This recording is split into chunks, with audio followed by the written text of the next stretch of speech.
Bagi memberkati perjalanan majlis kita pada petang ini, majlis mempersilakan Ustaz Muhammad Hafiz bagi memimpin bacaan doa. Dipersilakan.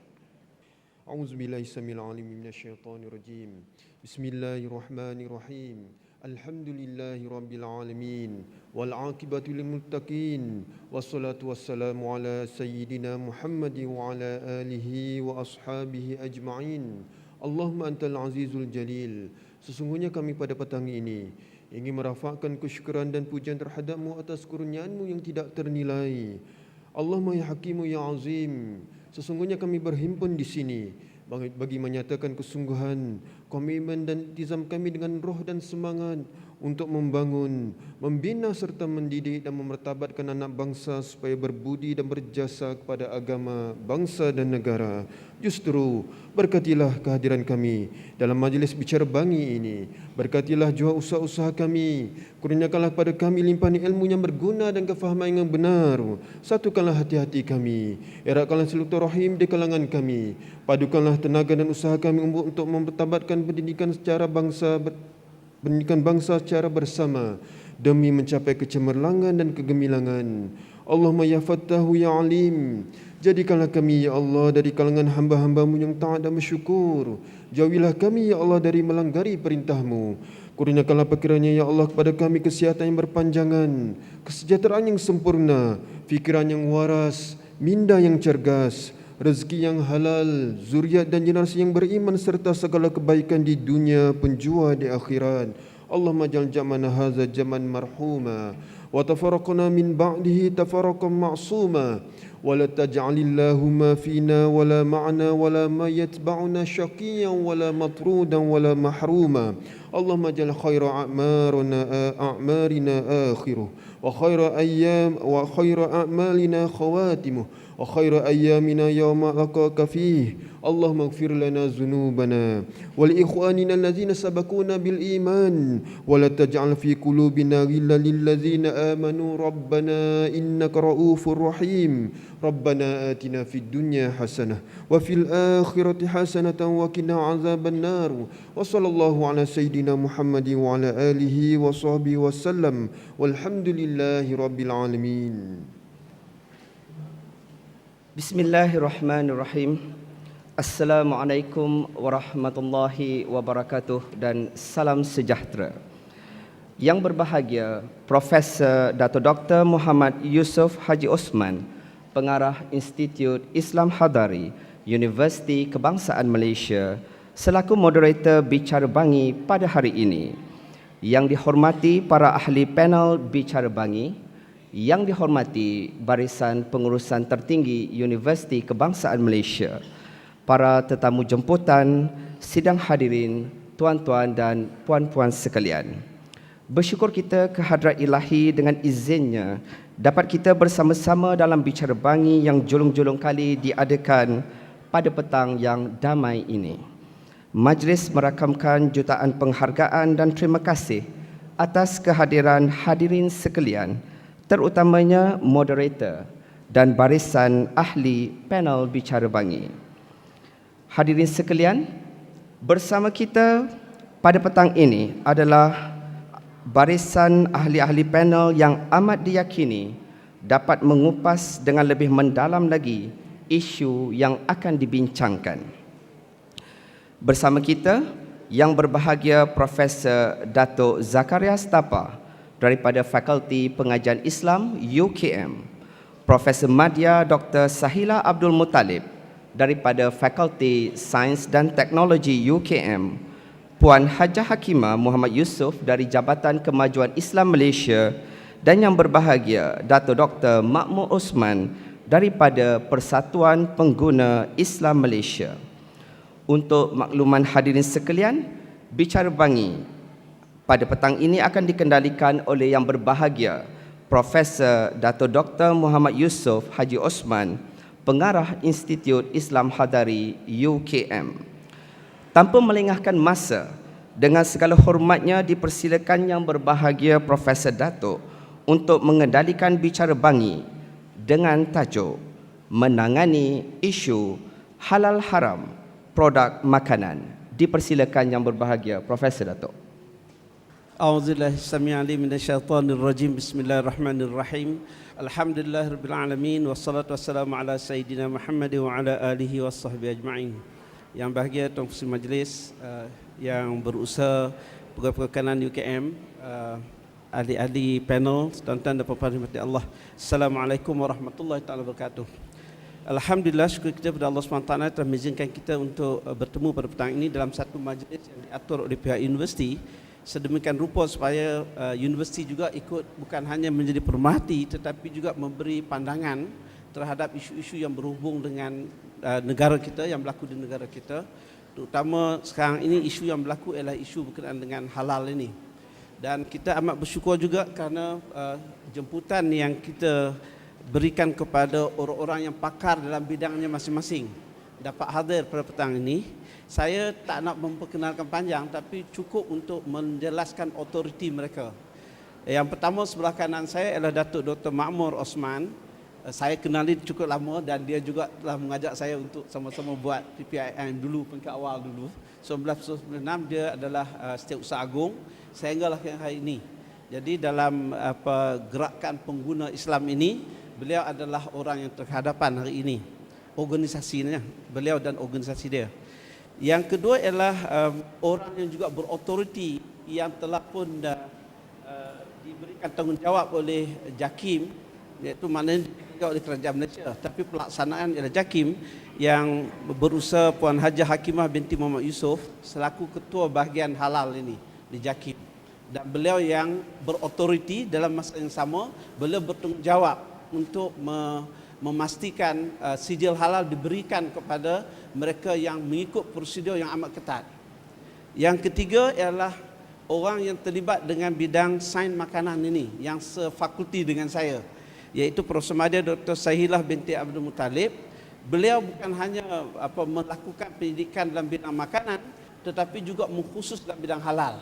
Saya tengok dalam, saya tak nak baca tapi saya tengok dalam biodata itu ada 2 projek yang boleh lakukan direct dengan terlibat secara langsung dengan halal ini dengan kumpulannya di fakulti.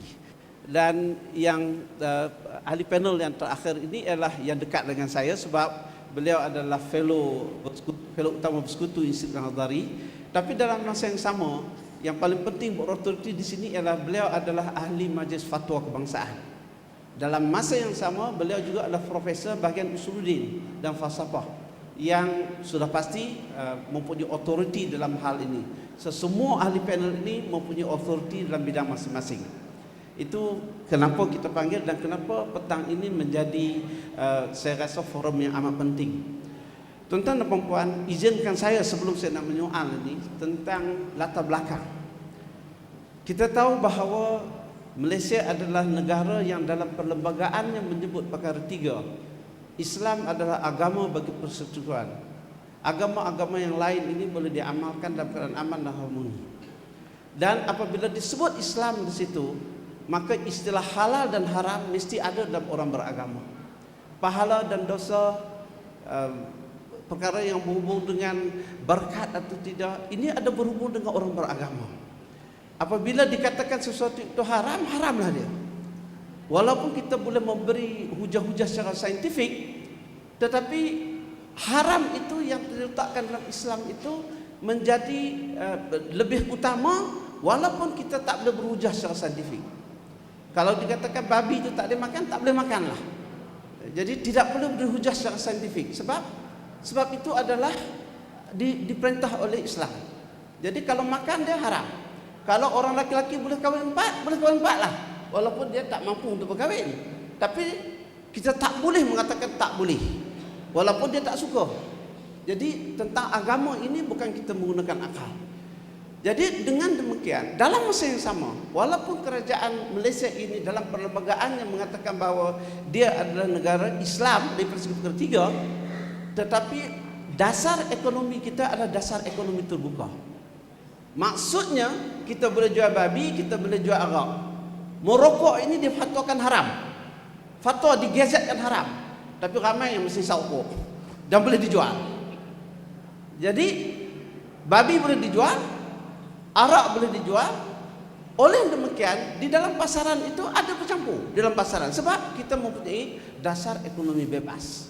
Untuk melaksanakan supaya orang Islam ini terselamat daripada memakan benda yang haram, maka JAKIM telah diberi satu mandat untuk mengatakan bahawa satu makanan itu halal atau tidak.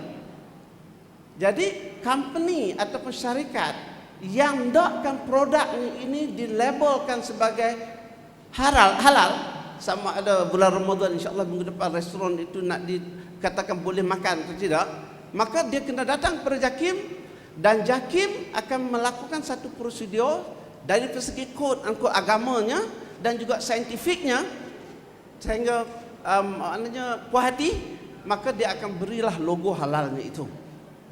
Dalam kes ini telah diberi kepada satu syarikat makanan dengan pastilah kalau yang buat air ini, maka company yang buat air ini kena bagi kepada JAKIM, JAKIM akan test ubat gigi ke apa ke, termasuklah coklat dan sebagainya, kena hantar kepada JAKIM, dan JAKIM tak boleh ambil daripada sumber yang lain, sebab sumber yang lain tidak dapat disahkan kesahihannya.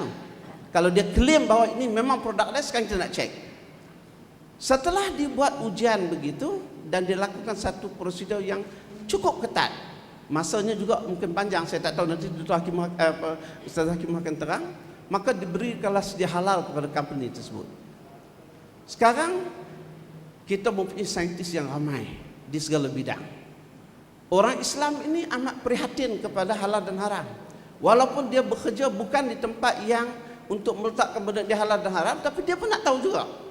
Maka seorang pegawai di Kementerian Kesihatan Malaysia melakukan beli mungkin sebagainya, satu coklat ini bukan yang diberi oleh industri, tapi diberi pasar. Maka didapati melalui ujian dia, di makmal dia, didapati ada mengandungi unsur babi, DNA ke apa, wallahu a'lam. Babi adalah benda yang diharamkan oleh Islam. Dan diisytiharkan di surat khabar. Maka surat khabar telah pick up benda ini. Tadi JAKIM bagi halal, tapi mengikut prosedurnya. Sekarang orang lain buat, saintis, ada wibawa diri, dan didapati ada demikian. Kemudian masyarakat jadi kelang kabut. Orang yang champion untuk masyarakat ialah Persatuan Pengguna Islam. Dia nak menjadi juru cakap, seorang-seorang pergi tak boleh. So dia pemarah kat JAKIM. Ni apa buat ni? Itu yang berlaku. Itu perkara yang berlaku. So sekarang JAKIM mengatakan bahawa memang dia datang daripada yang dilakukan itu memang halal. Kita tahu juga, saya nak tambah satu lagi poin ialah dalam pasaran terbuka seperti Malaysia ini, kita mempunyai pesaing. Jual air ini ada pesaing, jaga coklat pun ada pesaing, dan pesaing akan menggunakan segala tekniknya untuk merendahkan pesaing yang lagi satu. Kita tak tahu sumber mana. Itu kemungkinan juga ada, tapi kita tak boleh tuduh siapa-siapa, sebab kita kena, kalau nak tuduh orang kena bukti mahkamah. Tetapi apa yang diambil oleh pegawai di Kementerian Kesihatan ini diambil di pasar, di tempat share, yang boleh terdedah kepada macam-macam sumber. Yang mungkin boleh dipertikaikan oleh masyarakat. Dengan demikian timbul isu ini. Sekarang baru saya nak soalan saya, apa yang sebenarnya berlaku ni, yang PPIM bising sangat ni? Apa yang berlaku? Dan apakah PPIM nak mempertikaikan kredibiliti JAKIM yang telah diberikan amanah untuk mengatakan ini benar atau tidak, ataupun bentuknya macam mana di tengahnya? Dan apabila benda ini berlaku, maka dia jadi masyarakat jadi resah. Dan kita tahu dalam Islam, maklumat yang datang ini perlu berhati-hati. Ya ayyuhalladzina amanu in ja'akum fasiqun binaba'in fatabayanu. Hai orang beriman, bila datang maklumat, bila datang berita daripada orang fasik, fatabayanu, kajilah. Dan jangan mengambil tindakan yang tidak mengambil, yang tidak tahu. Sebab akibatnya dia akan mendatangkan pertelingkahan di antara kaum. Ini berlaku. Ya ayyuhalladzina amanu in ja'akum fasiqun binaba'in fatabayyanu an tusibu qauman bijahalatin fatusbihu 'ala ma fa'altum nadimin. Wa'lamu anna fikum Rasulullah. Memang berlaku. Dan dia akan bergaduh. Yang bergaduhnya sesama Melayu, sesama Islam. Yang jualnya bukan Islam, tetapi dia hendak sertifikat daripada orang Islam. Sekarang saya nak tanya apa yang berlaku ni? Datuk, sila. Terima kasih saudara pengurusi. Saya bukan adik-beradik walaupun bapa sama nama. Tajuk ini biasanya kalau saya sorang-sorang, saya akan cakap antara 2,5 jam hingga 3 jam. Hari ini saya dah bagi peluang cakap mula-mula. Saya tak tahu nak berhenti pukul berapa sebab pengurusi tak bagi tahu. Jadi saya mengambil keputusan sendiri. Sebagai hak pengguna, saya nak gunakan sepenuhnya sehingga saudara semua tepuk tangan kuat-kuat suruh berhenti. Selagi tak tepuk kuat-kuat, saya tak akan berhenti. Bolehkah ini kita terima sebagai satu kita aku janji ataupun persetujuan? Boleh? Semua takut nak jawab ni tak apa. Saya memang dulu belajar dekat UKM, semua isteri saya pun dekat UKM, anak saya pun UKM. UKM ini adalah tempat di mana saya sangat bersetuju dengan lagu yang dijanjikan tadi, paduan antara ilmu, iman dan amal. Saudara sekalian, kita ini kena tengok keseluruhan isu ini. Dan insya-Allah di akhirnya nanti kita akan buat resolusi. Apakah yang nak kita sampaikan kepada pimpinan teratas yang amat berhormat pada menteri kita yang telah pun pernah berjanji dalam tahun 2011 ketika memberi speech bajet dia berjanji.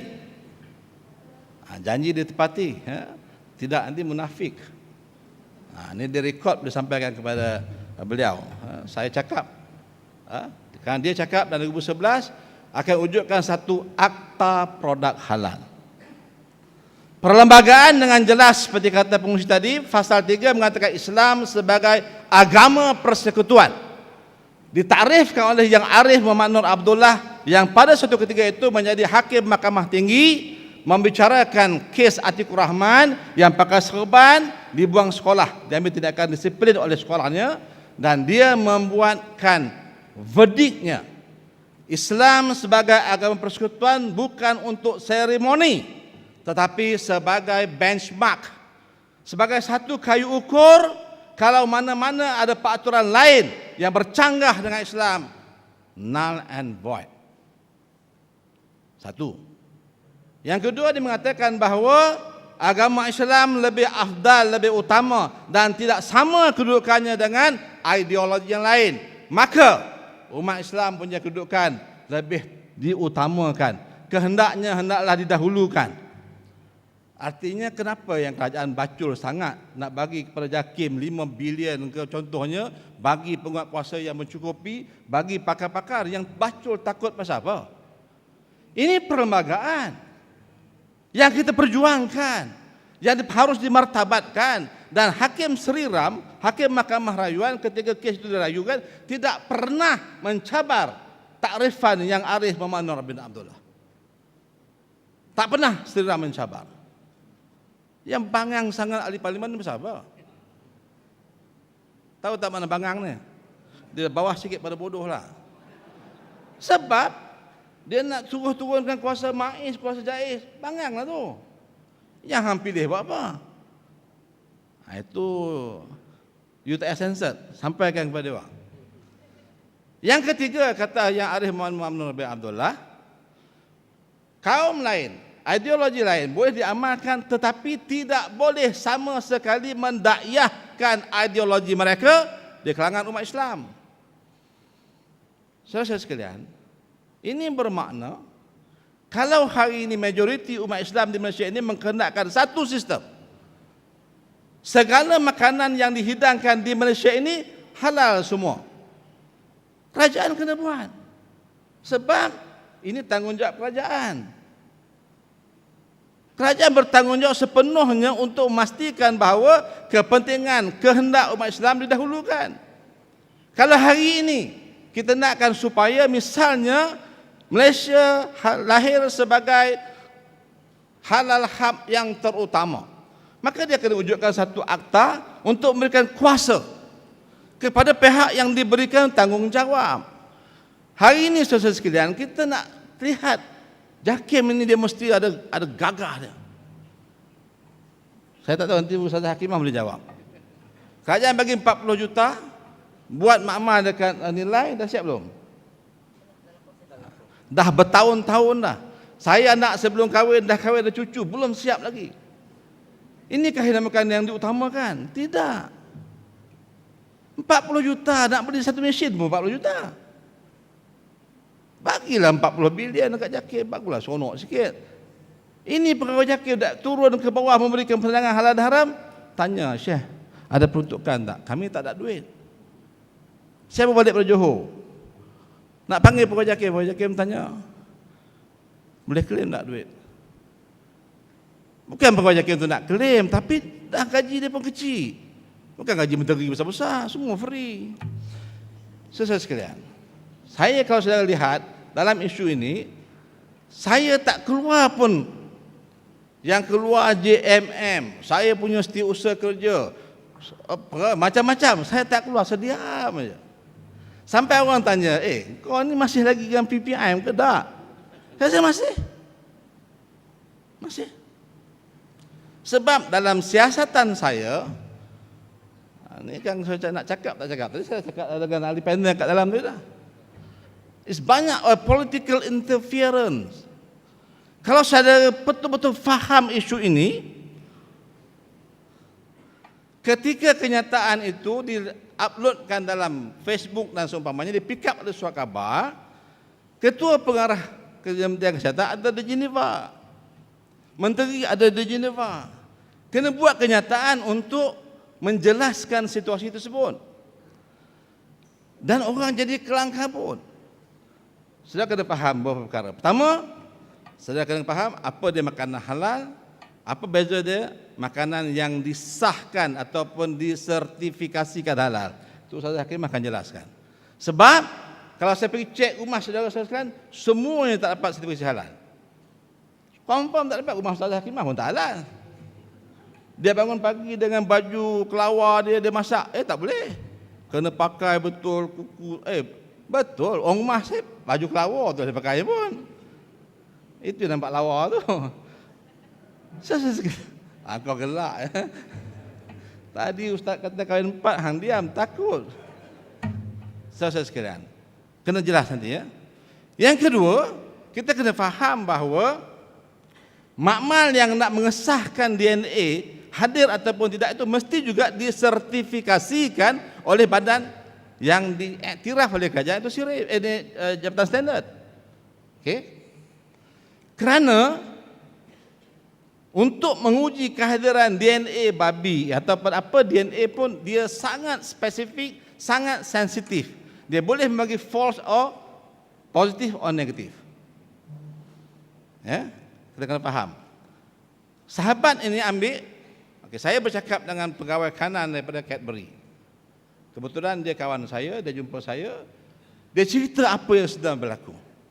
Tak tahu menahu, dan bila pergi, tiba-tiba Kementerian Kesihatan panggil, tu belasah dia, dia tanya soalan dia, tunjukkan kat saya, mana keputusan yang you buat tu? Oh, confidential. Jadi zaman transparan ni mana boleh kau check, berani kerana benar. Kalau daripada Kementerian Kesihatan tu diambil, dia akan tunjuk, okey, sampel saya ambil sekian-sekian tempat, ini bukti dia, ini kaedah pengujian kita, ini keputusan dia. Pegawai tak nak bagi tahu. Sebab saudara sekalian, kita kena faham. Ini panjang cerita ni, nanti Ustaz Hakimah habis masa ni. Cerita misalnya cerita kopi keluang, akhirnya kita tahu apa tu? Apa nama binatang tu? Yang butter. Yang rupanya yang haramnya butter. Kopi keluar tu tak ada bahal. Dia goreng kopi tu pakai butter. Butter tu diimport daripada Australia, yang disahkan halal oleh JAKIM. Top ada DNA babi.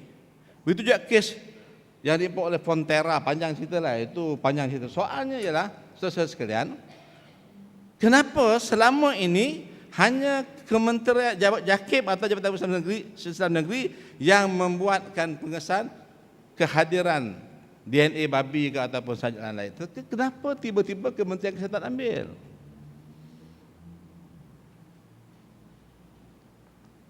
Ini soal highly political tau. Saya nak cerita tak cerita. Dia kata jangan cerita. Sebab dia involve politician.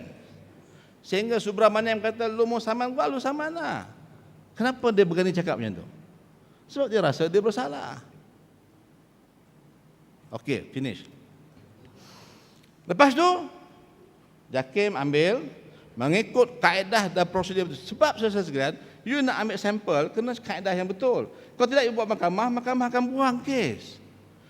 Makmal di Sungai Buloh tidak diakreditasi untuk ujian DNA. Ini kan jelas ya. Yang Kementerian Kesihatan tidak diakreditasi. Ya. Nah kalau ikut kenyataan biasa pun, kenyataan yang boleh dibuat oleh mestilah bos. Kenapa budak bukan bos buat kenyataan? Apa kepentingannya?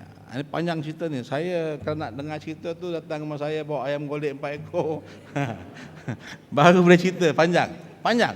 Tapi saya nak katakan bahawa oleh kerana kerajaan tidak bersungguh-sungguh, kerajaan takut, maka ini berlaku. Kalau kerajaan betul-betul berani, okey, back to the square one, back kepada perlembagaan. Kita kena pertahankan kehendak umat Islam. Okey, ini prosedur dia. Saudara saya kalau nak buka restoran hari ini, saudara kena minta kelulusan daripada Jabatan Bomba, Jabatan Parit dan Saliran.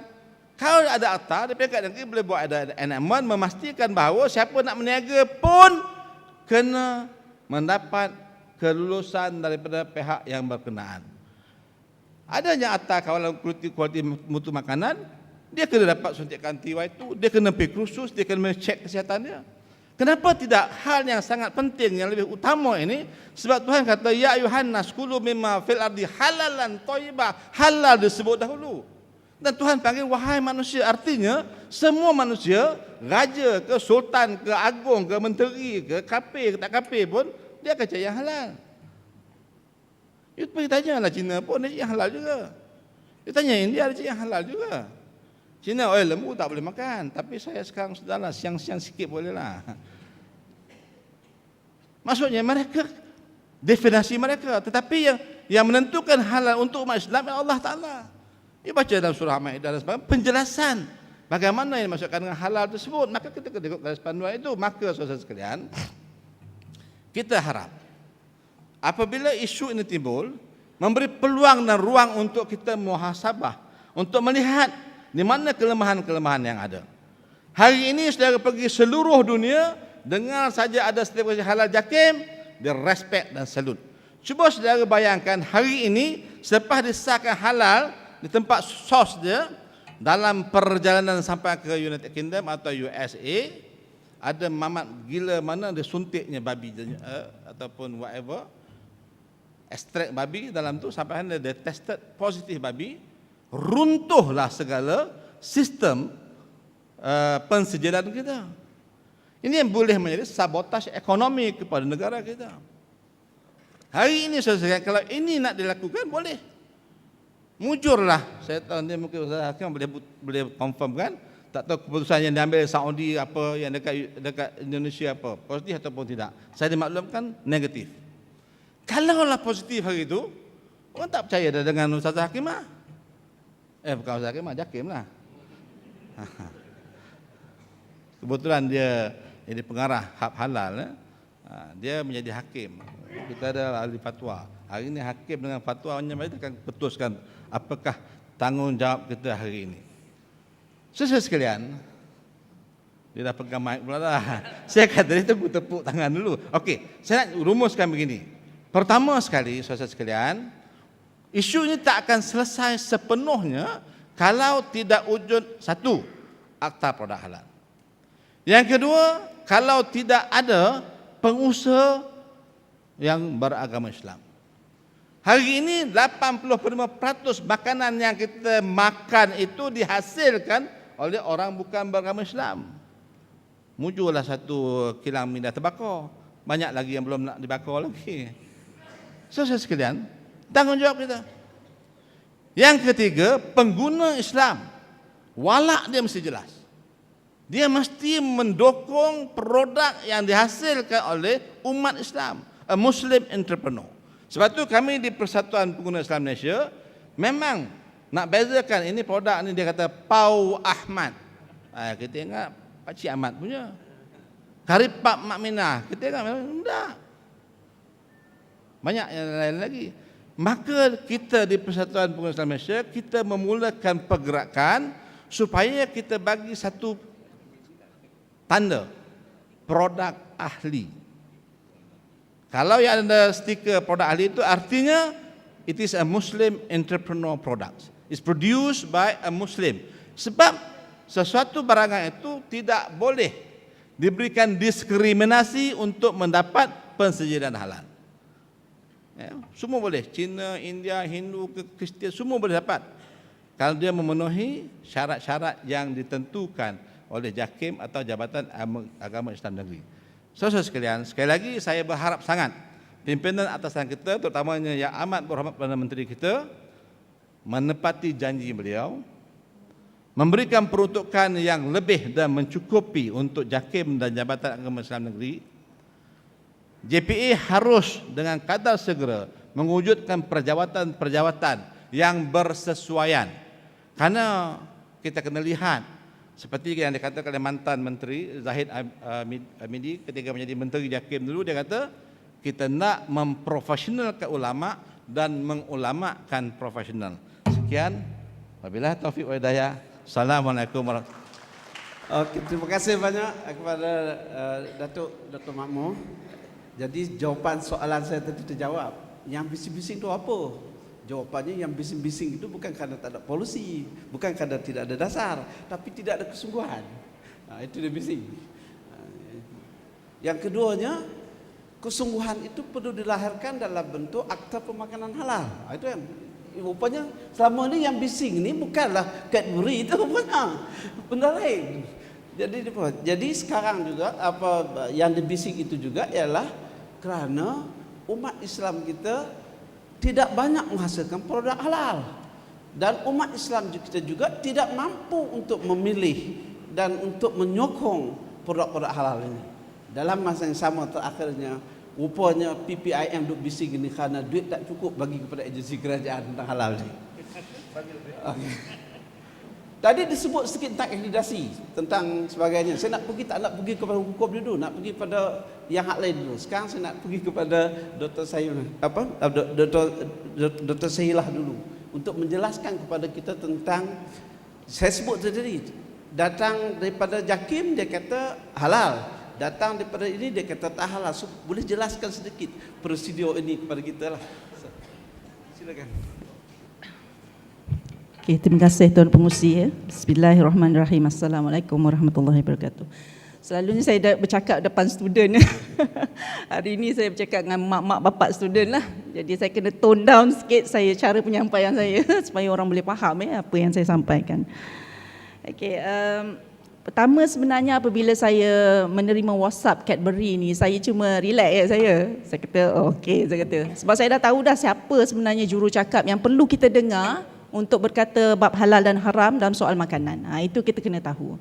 Jadi bila satu isu besar macam halal ni, kita perlu maknanya menangani isu ini dengan teliti. Jadi maknanya kita kena berlaku adil. Maknanya maksudnya ialah betul ada ke tak ada sebenarnya ni. Kalau ada maknanya kita haram, tak boleh makanlah Cadbury.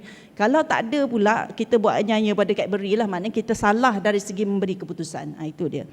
Jadi keputusan yang kita perlu buat perlu bersepadu oleh semua agensi dan juga keputusan mesti tepat. Dia bukan macam Cik Semua. Sekejap ada, sekejap tak ada. Jadi siapa ni yang ada ke tak ada? Jadi soalannya kan. Kita jadi confused masa itu kat situ. Jadi sebab tu kita perlukan bila sesuatu keadaan, bila kita katakan KKM, kita perlu tahu sebenarnya siapa jurucakap halal. Itu pertama dulu kita kena tahu.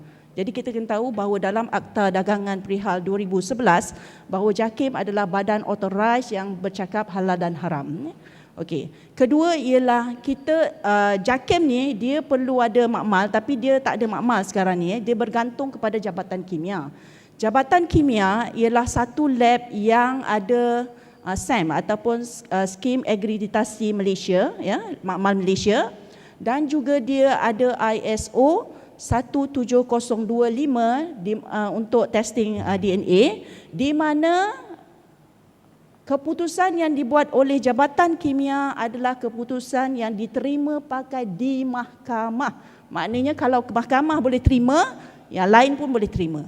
Okey, saya nak streskan di sini bahawa kalau kita tidak percaya kepada Jabatan Kimia, pada siapa lagi kita perlu percaya? Itu saya nak cakap. Sebab tu kita perlukan kepercayaan sepenuhnya memang insya-Allah pada Jabatan Kimia, sebab metod yang digunakan untuk mengesan DNA juga adalah telah diakreditasikan. Ya, jadi gitu. Okey, tapi saya tidak mengatakan pula apa yang di KKM melakukan itu salah. Tak. Bila katakan sesuatu sampel itu dikatakan positif, ya, kita tak perlu dulu mewar-warkannya, kita perlu diam dulu. Tenang dulu, silent, jangan too excited. Kalau too excited, benda ni akan burst. Jadi tenang dulu. You boleh Jabatan Kimia, Jabatan KKM ataupun kesihatan, dia boleh maknanya soft talk dulu dengan Jabatan Kimia. Sebab tu saya kata, sebab sesama Islam kan, takkan tak boleh nak communicate benda-benda ni cara macam itulah.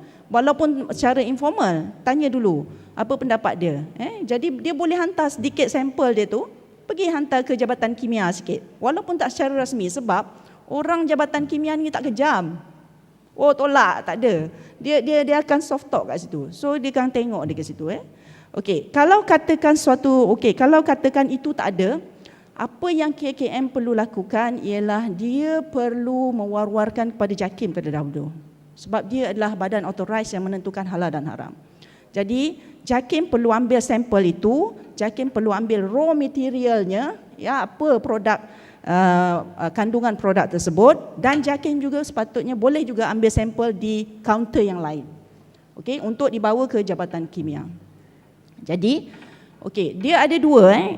Satu ialah kita panggil purposely. Sengaja memang produk tersebut, memang dia produk tu memang akan tambah babi contohnya. Satu yang kita dengar istilah ialah terkontaminasi. Ya, terkontaminasi. Okey.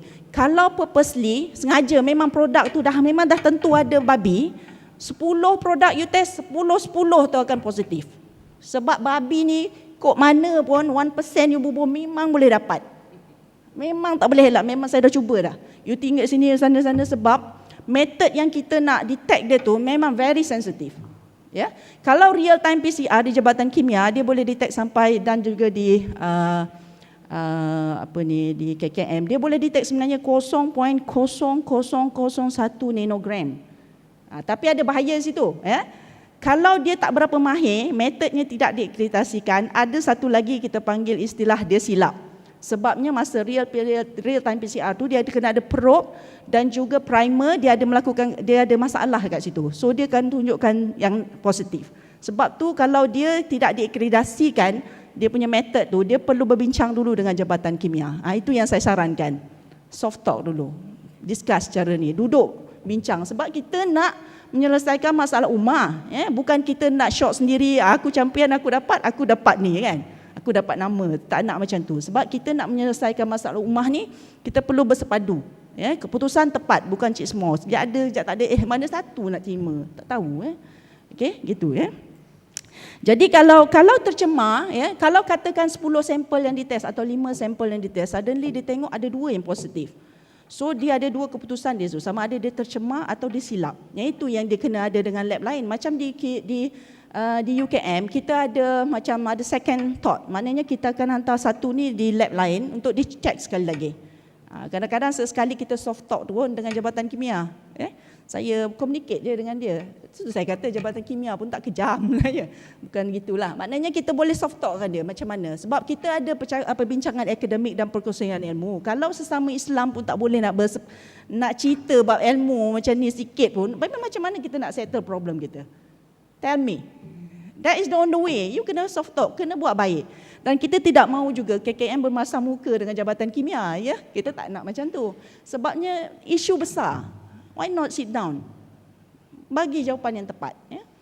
Jadi gitu ya. Jadi oleh sebab tu saya kata saya cuma nak bagi tahu bahawa di dalam produk coklat ni dia sebenarnya agak mustahil kalau lat tu ditambah dalam produk coklat ya. Dalam coklat. So, sebabnya gini lelemak yang ada pada koko ialah tumbuhan ya. Bila dicampurkan dengan lelemak haiwan, dia tidak membentuk struktur kekisih hablul lelemak yang stabil ya. Jadi dia akan membentuk bloom berbunga lemak yang menyebabkan coklat tersebut rosak. Jadi dia agak sukarlah dia akan letakkan, dan kebanyakannya macam Cadbury saya dapati dia bubuh emulsifier dia pula dia letak daripada lecithin sauce. Jadi saya kata memang sukar. Produk ni memang tak ada babi saya rasa. Saya rasa lah. Tapi memang kita test pun. Kita ambil kita test. Sebab kalau dia purposely bubuh saya kata mesti positif. Jadi kita ambil saya saja je 3 produk tu memang student saya tolong buat. Student saya dah tahu. Ada dia buat. So kita test memang tak ada. Kalau dia purposely memang akan ada punya. Kat mana-mana kat Malaysia ni you pergi ambil lah bench mana pun dia akan positif. Sebab kami dah buat kajian 1% pun you letak gelatin memang kita boleh dapat. Kok mana pun memang boleh dapat. Itu dia yang kita tadi ya.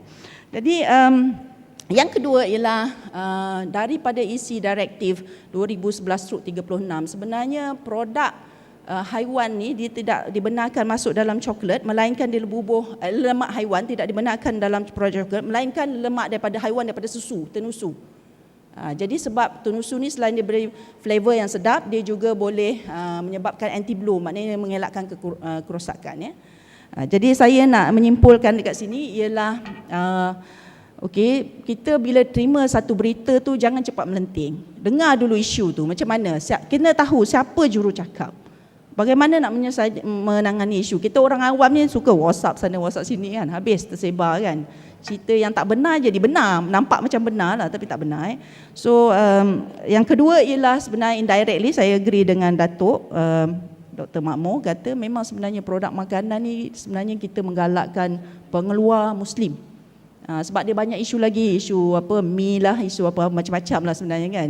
So kalau orang Muslim boleh keluarkan bahan makanan yang halal, kita lebih mengalu-alukan, menggalakkan ya, sebab fardu kifayah lepas. Okey. Sekian, terima kasih. Terima kasih banyak Dr. Syahilah.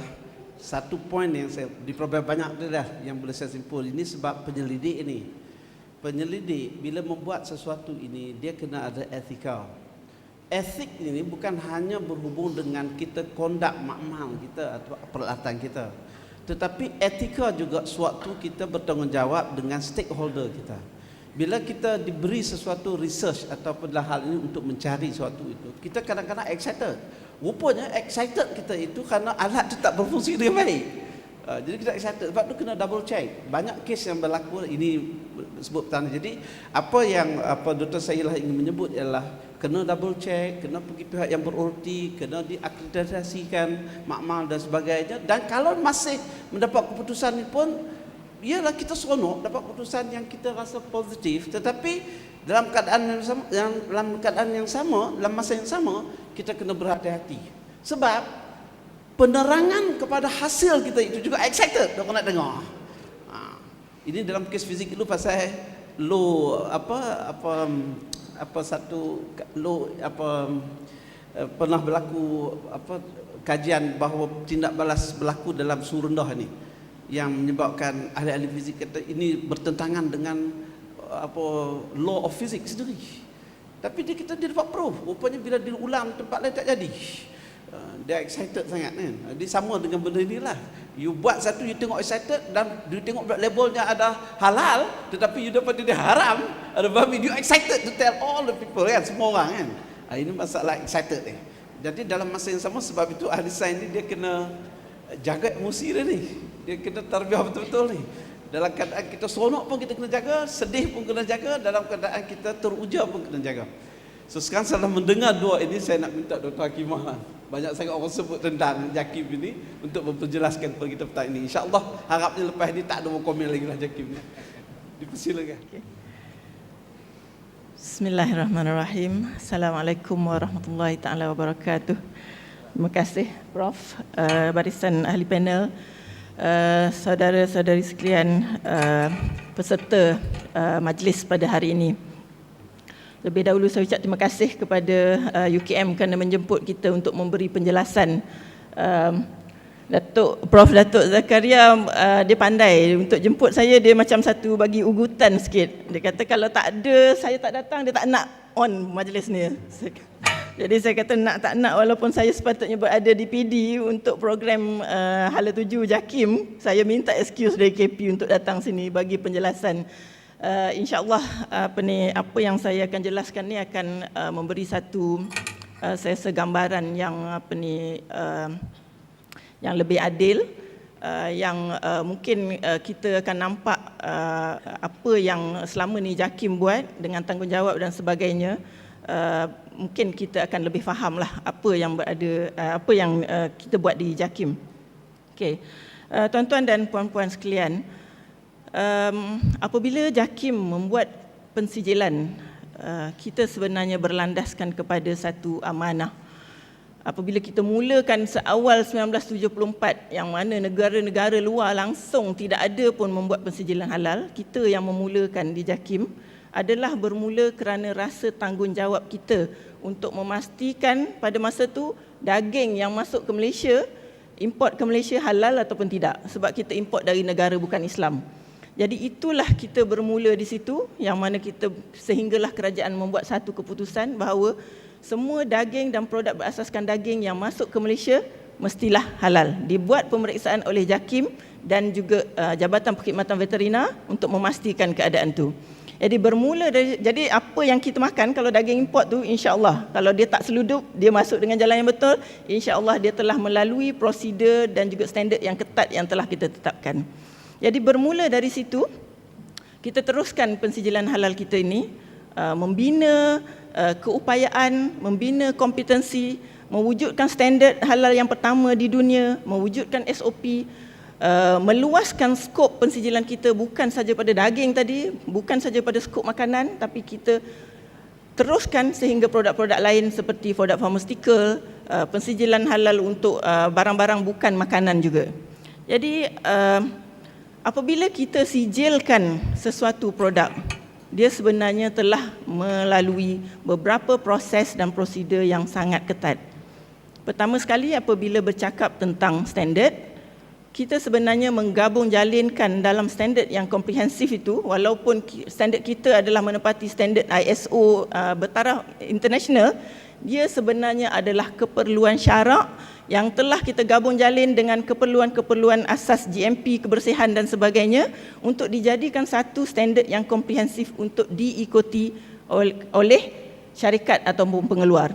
Sebab bila kita bercakap tentang halal, dia sebenarnya berkait tentang hukum, kan? Jadi apabila tentang hukum, kita orang Islam mungkin fahamlah. Dalam Al-Quran sebut, dalam hadis sebut, apalagi kalau kita mengaji dalam bidang agama. Tetapi untuk pihak pengeluar, kilang dan sebagainya, untuk memahami apa sebenarnya yang berlaku apabila kita kata halal itu, kita perlukan satu garis panduan yang menyeluruh. Jadi itulah kita masukkan segala keperluan syarak di dalam standard. Dan apabila kita membuat pensijilan, kita pakai standard kita ada pula SOP, yang mana manual prosedur pensijilan halal kita ni antara yang terketat lah saya rasa di dunia. Salah satu keperluannya, syarat wajib asas, sudah tentu produk itu tidak boleh dikeluarkan oleh kilang yang mengeluarkan produk yang menghasilkan juga yang tidak halal. Maksudnya kilang itu perlu dedicated halal, baik di sini maupun di luar negara. Rumah sembelih di luar negara itu pun kita syaratkan begitu. Sebab kita tahu apabila berlaku halal dengan haram bercampur, walaupun dia kata dedicated day ataupun dedicated time, di mana keyakinan kita pada kami di JAKIM kita tak yakin. Jadi apa yang kita buat, dia kena sekat dulu kemungkinan percampuran itu di situ. Jadi itu antara syarat yang pertama, kita kata yang asas kena ada. Yang kedua, apabila mereka ni memohon pensijilan halal, dia kena declare semua, tak kira lah dia nak kata secret trade secret ke, resepi turun-temurun keluarga yang tak boleh orang lain nak tahu pun, tapi dengan JAKIM dia kena beritahu kalau dia nak halal. Halal ini sukarela, tapi kalau nak mohon sijil halal, dia kena patuh peraturan kita. Jadi ini dia perlu declare semua sekali ingredient, bahan ramuan, bahan mentah, processing aid, bukan saja bahan mentah yang diguna, tapi alat bantuan pemprosesan juga perlu grease pada produk, pada line pemprosesan. Mungkin pada kita itu bukan lagi skop dalam pemprosesan produk, tapi kami di JAKIM kami akan cek sama ada ia merupakan sumber daripada yang halal ataupun yang haram. Jadi bila kita buat permohonan, pensijilan, setelah mereka isytihar, kita akan nilai. Pertama kita nilai ramuan tadi supaya tidak ada bahan-bahan yang ragu dan kita yakin ke semua sekali. Dan selepas itu apabila kita yakin, kita akan membuat pemeriksaan di kilang. Dan pemeriksaan ini bukanlah announce visit, kita akan pergi secara mengejut di kilang-kilang. Dan kadang-kadang kilang banyak juga merungut. Bila dia pergi, dia tak ada. Jadi dia tak boleh nak explain kat kita. Kita dah keluar NCR dah. Dia tak ada ini, tak ada ini. Sedangkan dia kata dia ada, cuma tak boleh nak explain je. Dia kata ada juga berlaku, tapi kita tak tahulah itu alasan sahaja ke atau bagaimana. Tapi pada kita, jika kita announce, dia mungkin akan lebih bersedia. So kita tak boleh nak nampak apa yang sebenarnya berlaku. Jadi itu kita buat secara detail. Dan proses-proses ini dibuat bukan saja oleh ustaz dan ustazah lah di JAKIM tu. Orang nampak JAKIM, orang nampak ustaz, ustazah je kan. Jadi sebenarnya kami ada juga food technologies, pegawai teknologi makanan yang kita cater daripada KKM pun. Dan kadang-kadang kita guna juga tenaga-tenaga pakar daripada pihak-pihak luar seperti universiti. Di UKM ni pun kita pernah juga engage dengan Unipack untuk membantu, memberi, menambah kita punya kompetensi pegawai-pegawai, latihan-latihan dan sebagainya. Jadi pegawai teknologi makanan kita ni akan membuat checking yang sangat tara. Dan satu lagi saya nak sebut, apabila JAKIM membuat pensijilan, kita tak fokus kepada bahan ramuan sahaja. Kita fokus seluruh rantaian. Kerana apabila kita melihat tentang halal, dia berkait hukum dan sains. Sains adalah tools untuk membantu kita mengesahkan sama ada produk ini halal ataupun tidak. Tetapi dia bukan penentu hukum. Yang menentu hukum adalah syariah, kan?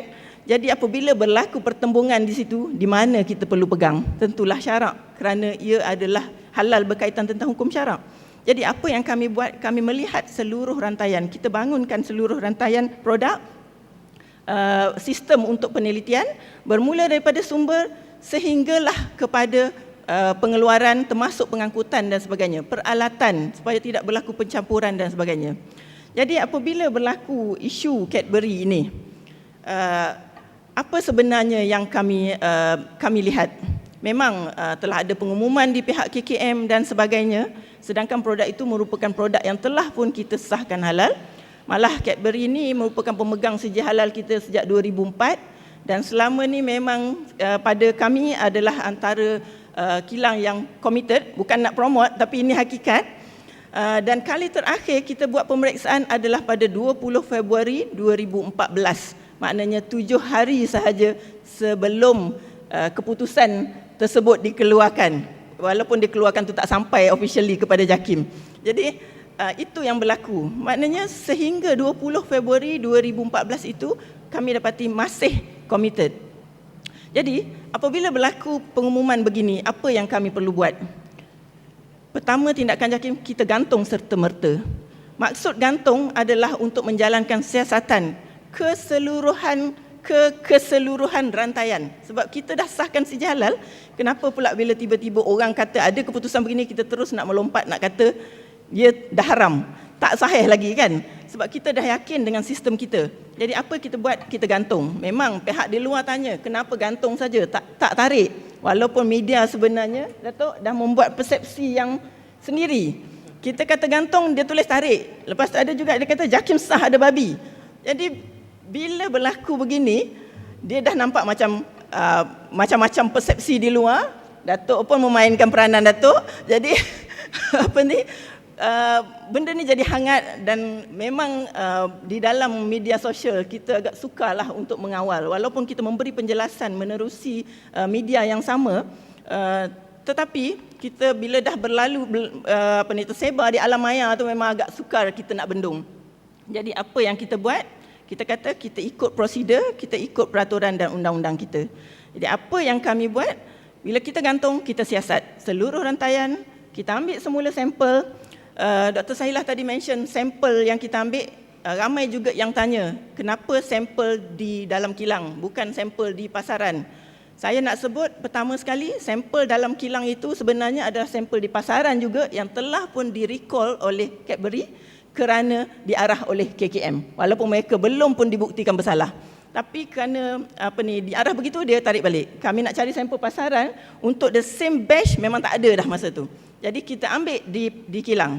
Pertama. Yang kedua, kita ambil di kilang supaya urutan rantaian produk tersebut boleh kita kaitkan dengan syarikat. Apabila kami ambil sampel dan membuat penyiasatan, dia ada dua kemungkinan. Satu positif, satu negatif. Dan apabila negatif, sekaranglah apa yang kami buat sekarang ni. Tapi apabila dia positif, dia akan melibatkan tindakan di bawah peraturan, di bawah Perintah Perihal Dagangan 2011, takrif halal. Kerana dia pemegang sijil, dia termasuk dalam perintah takrif halal yang membawa hukuman semaksimum RM5 juta sekiranya didapati bersalah. Jadi, untuk tindakan begini, kita tak boleh nak ambil sampel di mana-mana saja sehingga kita boleh kalah secara teknikal. Jadi apa yang kami buat adalah kita ambil di kilang untuk memastikan bahawa produk ini adalah produk Cadbury dan Cadbury tak boleh nak nafikan kalau misalnya positif penemuan tu. Jadi itu antara sebab orang tertanya-tanya. Jadi orang berbeza, tapi itulah sebenarnya yang berlaku. Dan apabila kita ambil sampel, Datuk 3 jam, saya 5 jam Apabila kita ambil sampel, kita tak ambil 2 batch yang berkenaan sahaja. Kita ambil lagi 9 sampel lain yang merupakan produk yang dalam satu line pemprosesan yang sama. Sebab kita kalau misalnya positif, dia mesti konsisten macam Dr. Sahilah sebut. Dan kita ambil juga bahan mentah kepada produk berkenaan. Sampai kacang hazel badam tu pun kita ambil, walaupun pada layman fikir apa sangat kacang tu kan. Tapi oleh kerana sampel yang satu lagi, yang milk chocolate tak ada badam tu, tak ada hazelnut tu negatif, jadi kita ambil 2 kacang tu juga, termasuk juga kita test. Dan di Jabatan Kimia, kita test bukan JAKIM test lah. Orang kata JAKIM tak autoriti nak test. Tak, kita tak ada. Bukan JAKIM test, bukan lab JAKIM. Lab Jabatan Kimia, pihak yang berautoriti. Testing itu dibuat dalam 2 metod yang berbeza oleh 4 orang. 2 orang setiap satu metod. Jadi dia punya keputusan tu, keempat-empat test tu terhadap 11 sampel tu konsisten negatif. Jadi itulah keputusan yang kita pegang. Walaupun begitu, kami di JAKIM, kita tak ambil itu sebagai keputusan muktamad. Apa yang kita buat, kita revisit semula secara mengejut kepada Cadbury. Kita lihat semula seluruh rantaiannya, kita lihat internal halal assurance system, sebab untuk multinational company, syarat di JAKIM dia mesti ada sistem jaminan halal dalaman, yang mana mereka perlu ada internal halal committee yang membuat checking internally sebelum kami external auditors ni datang. Jadi kita lihat juga secara sistem itu sama ada berkesan atau tidak, dah tukar orang ke atau bagaimana. Selepas result dikeluarkan, iaitu pada 4 Jun, dan kita dapati mereka masih committed, masih sama, supplier tak bertukar, bahan ramuan pun tak ditukar. Jadi panel pengesahan halal yang bersidang pada 5 Jun memang puas hati dengan laporan dan juga disokong dengan keputusan Makmal Kimia, dan kita buat keputusan bahawa produk ini adalah halal, masih merupakan pemegang halal, halal dimakan, jangan ragu-ragu lagi insya-Allah, dan kita pulangkan sijil Cadbury kepada mereka. Jadi dalam hal ni saya melihat satu kita kata polemik juga di dalam masyarakat tentang persepsi. Apabila kita cepat sangat membuat persepsi, tidak memberi ruang untuk pihak autoriti menjalankan tugas mereka dengan sebenar-benarnya, dia akan timbullah isu yang sekarang ni berlaku. Masing-masing, ramai yang nak jadi mufti, ramai yang nak jadi pihak berkuasa, memberi pandangan yang nak saman sana saman sini.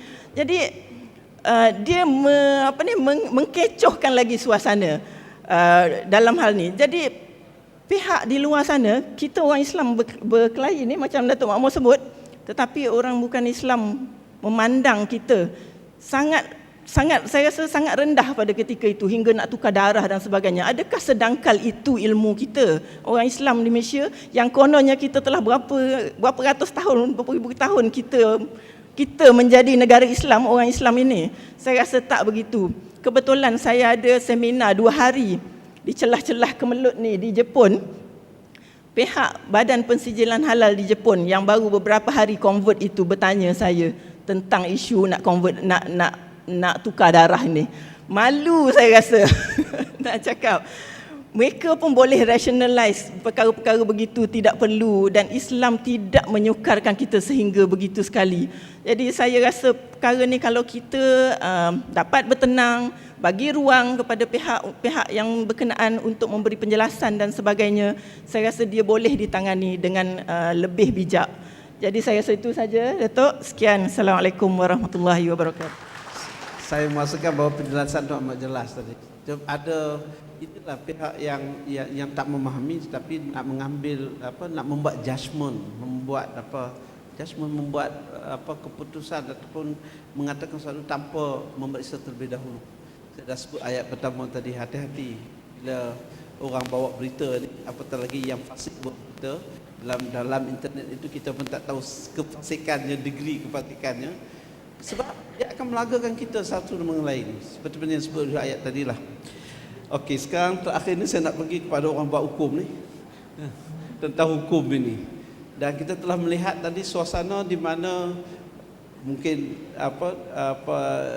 Datuk Makmur tadi menjelaskan bagaimana peranan daripada PPIM menyedarkan masyarakat, tetapi kemudiannya masyarakat bangun begitu.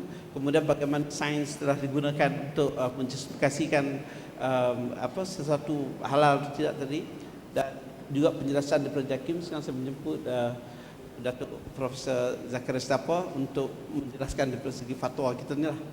Dipersilakan. Bismillahirrahmanirrahim. Assalamualaikum warahmatullahi taala wabarakatuh.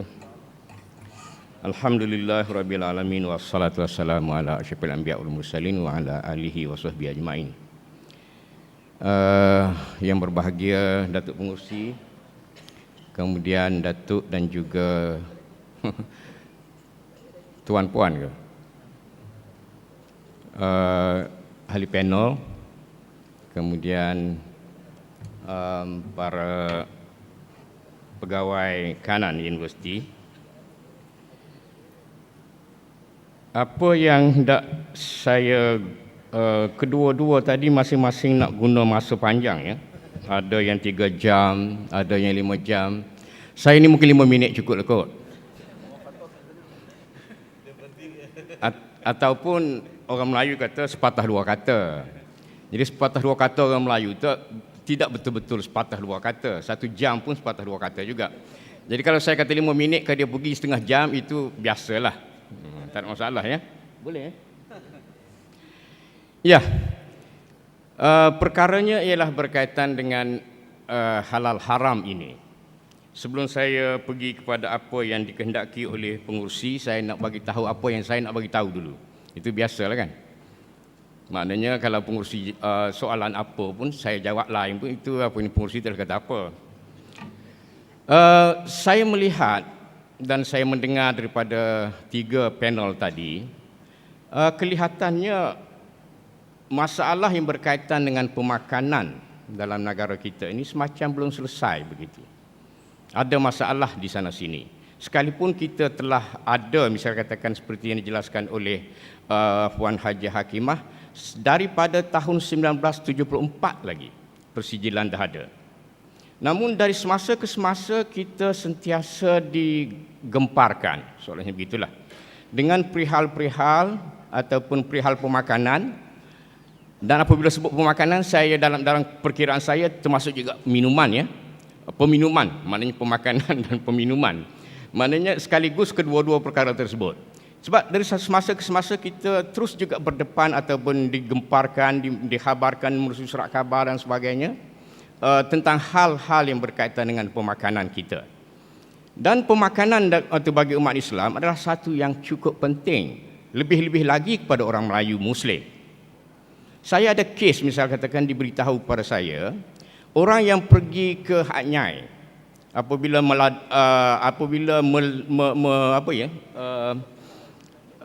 mengambil pelacur, tetapi apabila turun daripada tempat melacur itu, dia cari makanan halal juga. Okey, betapalah sensitivity dia dengan hal-hal yang berkaitan dengan makanan halal. Demikian juga pengalaman kita di luar negara pun begitu. Orang Melayu Muslim yang pergi ke luar negara belajar sampai ada 3 tahun, 4 tahun, 5 tahun dan sebagainya, dia cukup teliti dengan makanan. Muslim di kawasan lain tak begitu. Ada kes yang berkaku yang saya ada pengalaman itu ialah dengan saudara kita daripada Sudan. Dia beli aja ayam kat kedai tu, kemudian nak makan, dia baca bismillah, sembelihlah tu dia kata. Jadi maknanya perkara-perkara semacam ini adalah perkara yang rupa-rupanya kita sudah ditanamkan dengan satu perkara yang demikian mendalam. Lebih-lebih lagi kalau sebut babi. Kalau babi itu alergik sungguh. Okey, jadi itu masalahnya. Jadi dalam proses kita menangani persoalan-persoalan yang semacam katakan pihak berkuasa sudah memberikan persijilannya dan sebagainya, namun terus-terusan kita dikejutkan. Selepas saja daripada Cadbury, kita tengok bihun Cak Masjid lagi. Jadi maknanya sekarang ini kalau nak makan bihun, kita tanya penjual tu, Cak Masjid ke ni? Kalau tak bukan Cak Masjid, baru boleh makan. Tapi sekarang tak apalah, katanya dah dibakar. Tapi masih lagi bimbang, takut stok lama ya. Takut stok lama tu ada lagi kat mana-mana. Jadi kita seolahnya orang Islam ditipu dengan kulit-kulit yang begitu. Okey? Itu masalah. Kemudian sebelum pada ni pun kita juga didedahkan dalam surat khabar dan sebagainya tentang sembelihan ayam. Kemudian kotornya tempat itu tak timbul soal tayyiban itu. Mungkin halal tapi tidak tayyib. Sembelihnya bagaimana dan sebagainya, diragui dan sebagainya. Jadi hal ini dari semasa ke semasa seolahnya timbul dan timbul. Itulah sebabnya saya katakan tadi awal-awal tadi, masalah pemakanan rupa-rupanya kita masih lagi tak selesai. Saya kembali kepada apa yang Datuk Makmur jelaskan tadi. Mungkinlah akan selesai apabila dikuasai industri pemakanan tempat kita ini oleh orang Islam. Mungkin.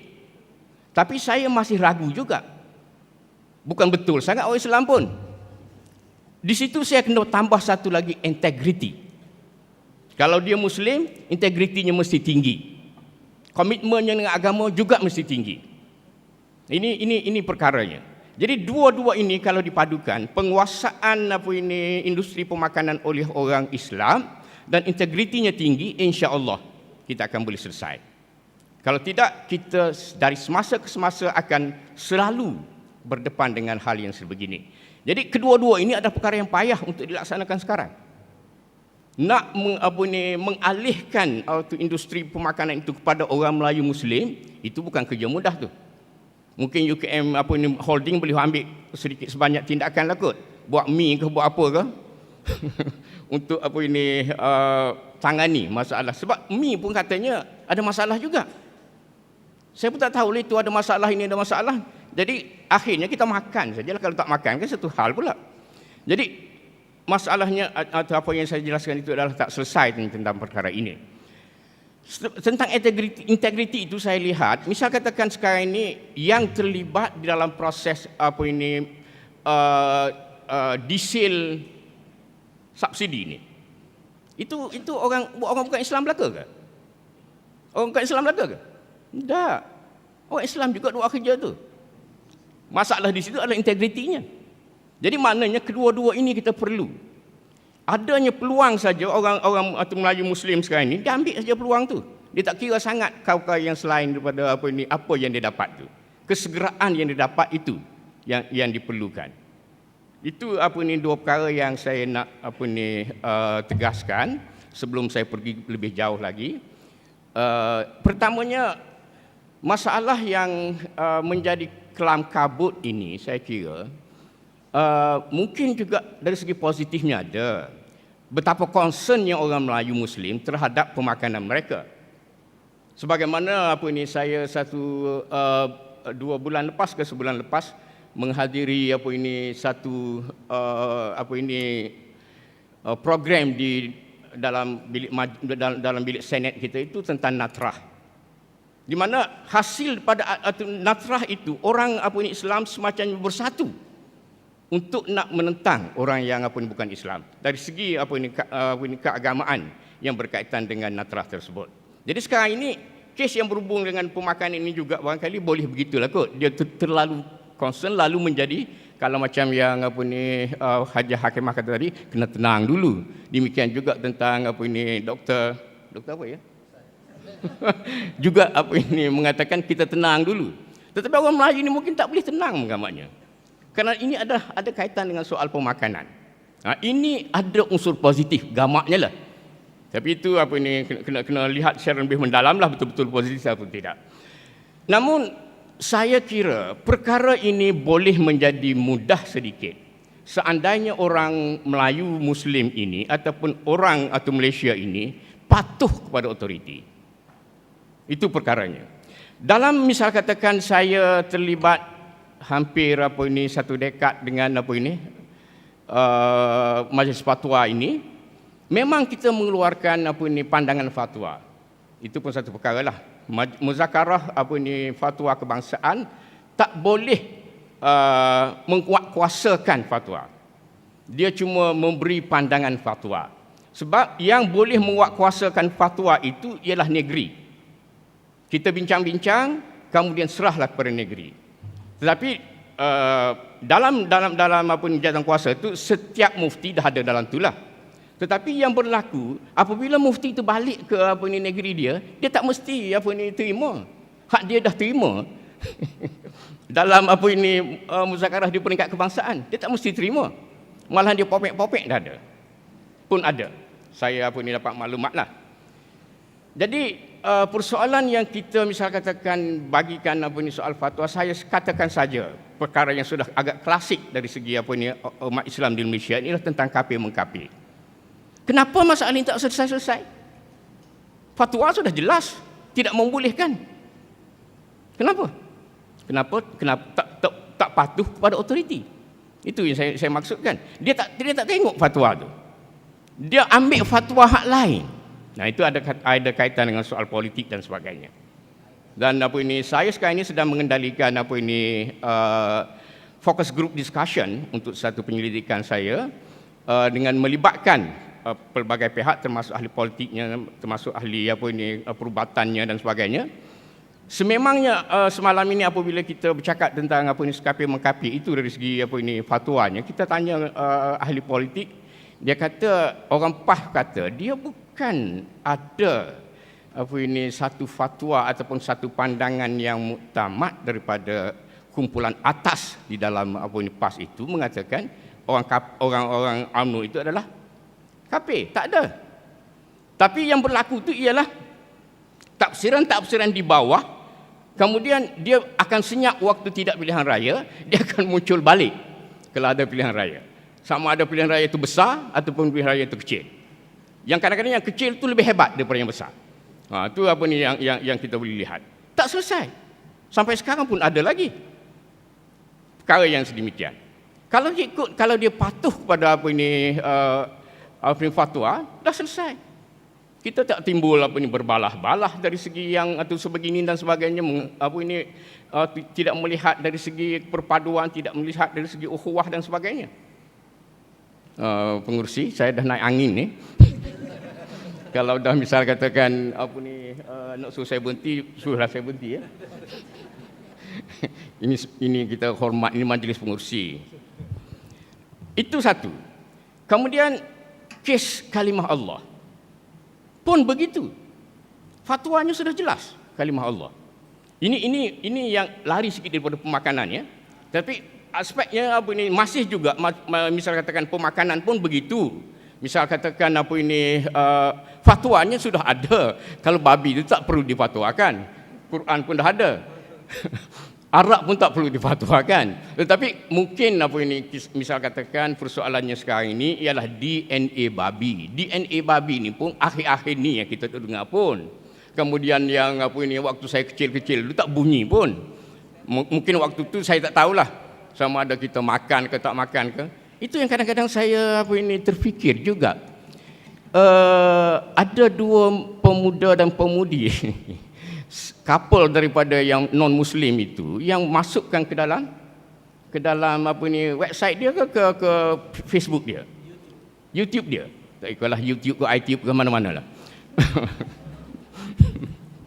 Sebab kadang-kadang kalau tak boleh dia tiup, kita tiup. Okey.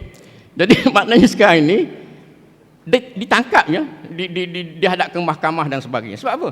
Sebab dia buat apa ini orang Islam buka puasa dengan untuk babi lah senang. Mungkin dia nak sindir kita hendak lama dah agak makan babi kot. Ha? Dia maknanya kamu tu tak tahu aja kamu duk makan babi. Soalnya macam tu. Saya terfikir juga macam tu. Mungkin pemikiran yang agak nakal lah barangkali. Tapi soalannya sekarang ini, persoalan yang misalkan DNA babi dan sebagainya ini termasuk dalam banyak hal. Rupa-rupanya babi ini daripada hujung apa ini sebelah sana sampai hujung sebelah sini, lepas daripada atas ke bawah semua boleh guna katanya. Saya dimaklumkan. Daripada apa ni ekornya sampai ke kemucungnya. Lepas tu turun ke kaki dia, ke kaki sebelah sini semua boleh guna. Kemudian yang apa ini menyebabkan boleh guna itu kerana tamadun kita dikuasai oleh orang-orang yang tidak Islam. Nah, itulah masalahnya. Yang sekali lagi kita menjadi apa ini kata kita yang tak menguasai. Jadi lepas pada ini mungkin jihad kita ialah untuk menguasai semua itu supaya kita dapat selesaikan dan kita dapat memberikan sesuatu yang bermakna kepada orang lain pun dari segi pemakanan. Sebab jelas macam yang apa ini Dr. Makmur dah sebut tadi, Dr. Makmur sebut tadi tentang apa ini pemakanan yang halal dan thayyibah itu diserukan kepada seluruh manusia, bukan kepada ya ayyuhallazina amanu saja, tapi ya ayyuhan nas dalam Quran itu. Bukan ya ayyuhallazina amanu, tapi ya ayyuhallazina amanu itu pun kena apa ni sebut betul-betul ya. Sebab ada orang kata wahai orang UMNO. Mudah-mudahan apa janganlah pakai yang itu ya. Kena pakai ya ayyuhallazina amanu itu ialah wahai orang yang beriman. Jangan dipakai wahai orang-orang UMNO. Okey, jadi maknanya an-nas itu maknanya seluruh manusia, bukan cuma orang yang beriman, diminta supaya dan kalau kamu nak makan, makanlah atau apa ini pemakanan yang halal dan thayyiban, baik. Tapi kalau dari segi Islamnya halal itu ditentukan oleh Allah Subhanahu Wa Taala lah, oleh agama lah. Sebab semua orang boleh kata misal katakan kalau tidak ada satu konkret apa itu definition yang diberikan tentang halal itu, orang lain pun buat definition juga. Dia kata yang halal bagi aku begini.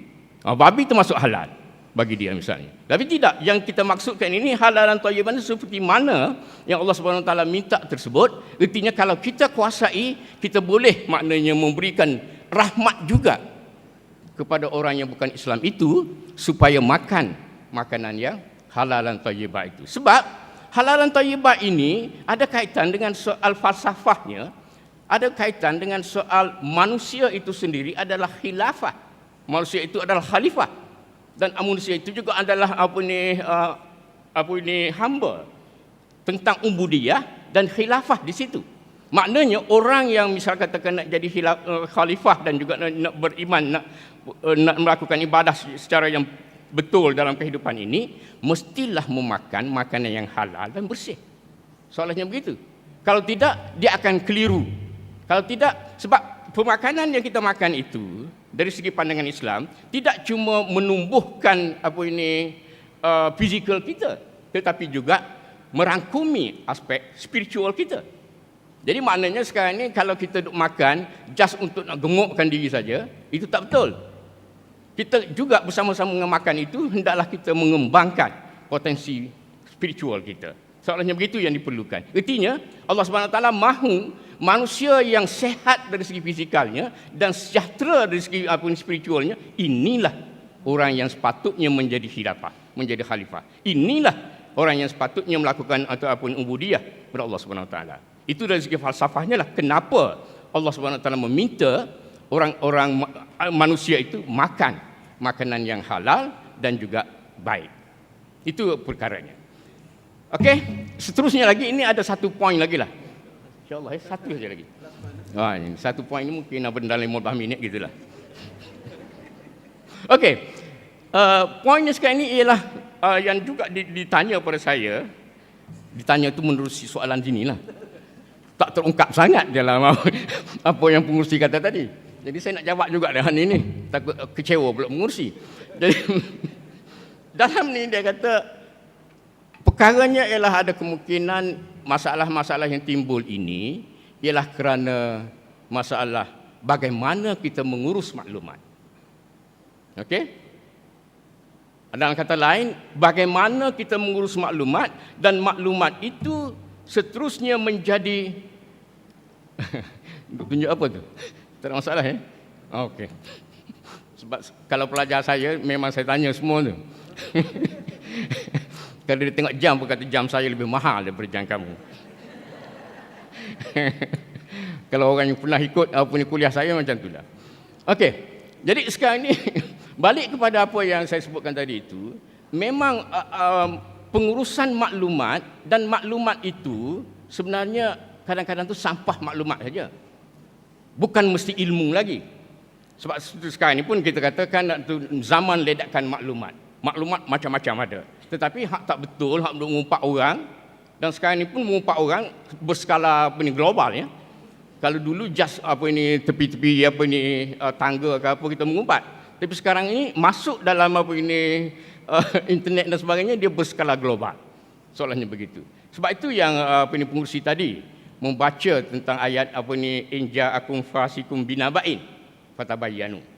Seandainya datanglah kepada kamu berita daripada orang fasik, maka hendaklah kamu teliti dulu tentang berita itu.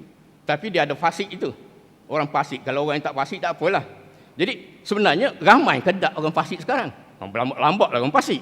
Jadi dengan sebab itu apa yang ada dalam berita itu sendiri sebenarnya perlu dicek balik sama ada ia betul atau tidak, berdasarkan kepada nasihat Al-Quran mengatakan kalau datanglah kalau datanglah berita daripada golongan fasik dan golongan fasik itu bertaburan di serata dunia sekarang. Sebab itu apa-apa berita harus kita cek dengan betul sama ada ia adalah betul ataupun tidak. Jadi kalau berita tentang mengumpat ke apa ke, kita kena cek dengan betul. Jadi memang pun kalau dari segi berita ini, apabila dia sudah ataupun maklumat ini, apabila dia sudah pergi ke satu step lain, dia menjadi persepsi. Itu dia. Daripada maklumat lah akhirnya persepsi. Maklumat tu rupanya maklumat yang tak betul. Tapi tak betul pun dah ada jadi maklumat, dia bergerak menjadi persepsi. Jadi apabila menjadi persepsi, itulah yang sukar untuk diurus. Bagaimana nak mengurus persepsi? Nah itu yang perlu misal katakan sekarang ini, pihak-pihak yang berwajib ini maknanya memberikan kesegeraan kepada berita-berita itu supaya dikawal dan supaya ia tidak menjadi satu persepsi yang negatif terhadap apa yang sedang kita lakukan dan sebagainya. Sememangnya begitulah. Misal katakan sekarang ini apabila misal katakan yang berkaitan dengan soal fatwa lah misalnya. Fatwa ini sudah beroperasi sejak daripada 1974. Lebih kuranglah dengan dengan hak halal. Jadi hak halal pun Malaysia ni nak dijadikan hak halal, kita sediakan prasarananya lah. Tapi orang yang bukan Islam ambil, itu cerita lain lah. Mungkin itu dalam forum lain kita bicarakan. Demikian juga tentang hak apa lagi. Kita sediakan peluang-peluang, orang lain ambil. Jadi kita duduk belakang seumur lah. Seumur duduk belakang. Jadi itu perkara yang perlu ditangani juga itu sepatutnya. Jadi misal katakan kalau satu fatwa yang dikeluarkan oleh pihak Majlis Fatwa Kebangsaan, dia akan sebar menerusi portalnya. Dia ada portalnya. Dia akan sebar menerusi sebaran buku yang dicetak. Dia akan sebar menerusi dipanggil pendidikan fatwa daripada satu tempat ke satu tempat yang dibuat secara yang mungkin setahun 4 kali begitu dan sebagainya. Kemudian apabila saya dalam grup discussion yang saya tanya, sampai ke tak ni fatwa kepada kamu? Oh, dia kata memang pada peringkat yang demikian rendah dari segi penyebarannya. Jadi lebih kurang sama juga barangkali dengan hal-hal yang lain ini tentang halal haram dan sebagainya, tentang pemakanan dan sebagainya. Namun yang utamanya di situ ialah kita hendaklah menguasai, bukan dikuasai. Yang masalah sekarang ini ya selalu pihak yang bertanggungjawab ini dikuasai, bukan menguasai suasana tersebut. Jadi saya melihat sama ada tentang hal halal haram dan sebagainya ini yang menyebabkan persepsi kadang-kadang yang halal itu jadi haram, yang haram itu jadi halal. Itu berdosa besar dia, menghalalkan benda yang haram dan mengharamkan benda yang halal. Sebab hak untuk nak menentukan halal haram itu cuma Allah SWT sebenarnya. Tiba-tiba disebabkan oleh keadaan-keadaan tertentu menyebabkan orang menjadi keliru, yang halal menjadi haram, yang haram menjadi halal dan sebagainya. Itu adalah satu masalah. Jadi maknanya sekarang ini semua perlu ditangani secara bijaksana dari segi yang secara yang misal katakan bergabung dengan pihak-pihak tertentu termasuk alat-alat kerajaan dan sebagainya, supaya perkara ini tidak menjadi satu persepsi yang menyebabkan kita sukar untuk nak menanganinya. Saya rasa saya berhenti di situ dululah. Wallahualam. Assalamualaikum warahmatullahi wabarakatuh. Terima kasih Profesor Datuk Zakaria Setapo yang telah menjelaskan aspek daripada segi hukumnya tadi dan hinggalah kepada tuntutan kepada kita untuk mendapatkan maklumat yang benar supaya kita tidak membina persepsi yang salah. Mengharamkan yang halal pun tak boleh, menghalalkan yang haram pun tak boleh. Tetapi untuk itu kita perlu dapatkan maklumat. Saya rasa ada perkara yang saya tertinggal mungkin untuk bertanya kepada ahli panel. Mungkin boleh, tapi kena short lah, kena pendek .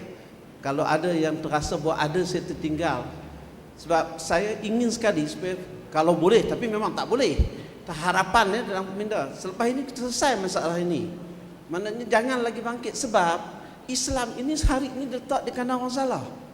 Dan orang nak mengambil kesempatan daripada kelemahan kita dan daripada kelalaian kita dalam meletakkan inilah apa yang berlaku hari ini.